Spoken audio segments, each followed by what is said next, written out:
Let's talk about editing. Editing. That should be such a simple word to pronounce, but really it's harder than you think. Funnily enough, the same can actually be said for the process of editing a film. See, it seems so simple. You spend hours and days filming something exactly how you want it. That's the hard part, right? And then afterwards, all you have to do is put it together. But that is such an oversimplification of the process, because the editing room is really where the filmmaker's vision comes to life. It doesn't matter how amazing the footage is, if you don't edit it together, all it'll ever be is footage.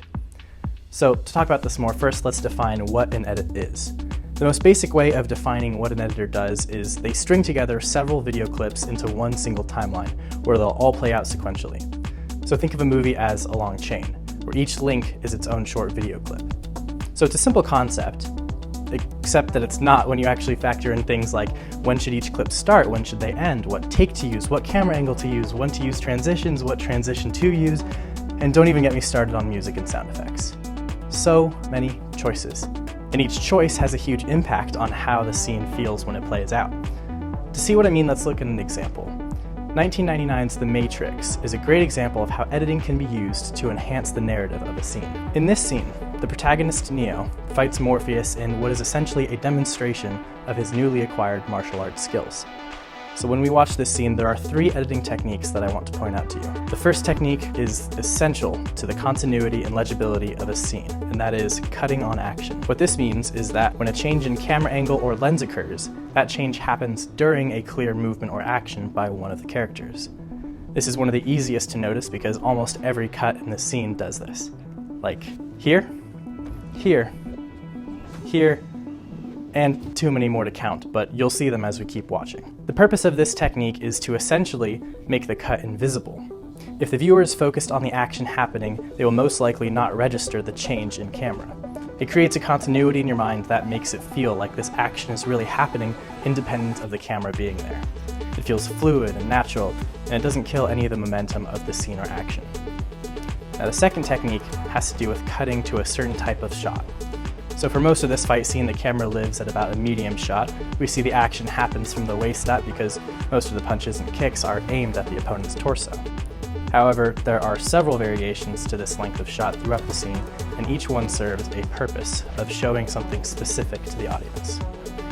Starting from the beginning, here is a wide shot, where we get a full picture of both characters and their environment. And this is usually referred to as an establishing shot because it establishes the context for the scene that's about to take place. This happens during action scenes as well, and this shot lets the audience know where both characters are in relation to each other and gives a clear picture of the action being performed. Used to a similar effect, cutting to a close-up is able to reveal something specific that might not be visible from a medium or wide shot. Here's 2 examples. This is a very nice wide shot that shows the action, but then here's a great close-up to show the consequence of that action. This close-up of the cratered floor is showing us how powerful Morpheus is. I mean, come on, he dented the floor with his knee. Here's another good use of a close-up. This time it's to set up the move that's about to happen. It draws attention to how Morpheus catches Neo's kick, so that the resulting action will make sense. Lastly, I want to talk about how editing can be used to both conform to and break the 180-degree rule. So if you don't know, the 180-degree rule in film says that if you have 2 characters facing each other, the camera must stay on one side of that line of action. The camera can move anywhere along that 180-degree line, but it can't cut across it. The main reason for that rule is because you want your characters to be looking the proper direction, which is at each other. So like this, and not like this. The rule is especially important for action scenes because the fast pace means that we need to be able to quickly grasp what's going on, and the consistency of the 180 rule helps us do that. However, there is a way to break the rule.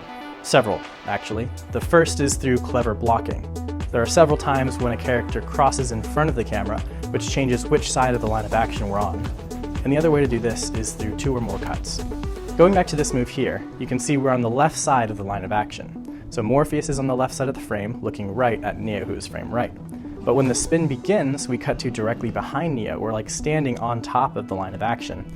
And then finally, we cut to the complete other side of the line of action, where Morpheus is on frame right, looking left. Another example that happens almost immediately after is, instead of cutting directly behind Neo on top of the line of action, we cut to directly above it. The characters begin to rotate, and by the time we cut away from this angle, Neo is now on frame right again. Shifting the line of action like this is a great way to keep the fight visually interesting because it adds variety and intensity to the scene. But it also has a much deeper meaning. You might not have noticed, but every time the line of actions changed, Morpheus was the one to initiate the move. He is in control for most of the fight. It are his punches, dodges, and throws that cause the 180 to shift. That is, until the very end when Neo gains the upper hand. He moves too fast for Morpheus to keep up with, and the 180 rule is broken twice in a row. So, these three editing techniques: cutting on action, cutting to a wide shot or close-up, and crossing the 180.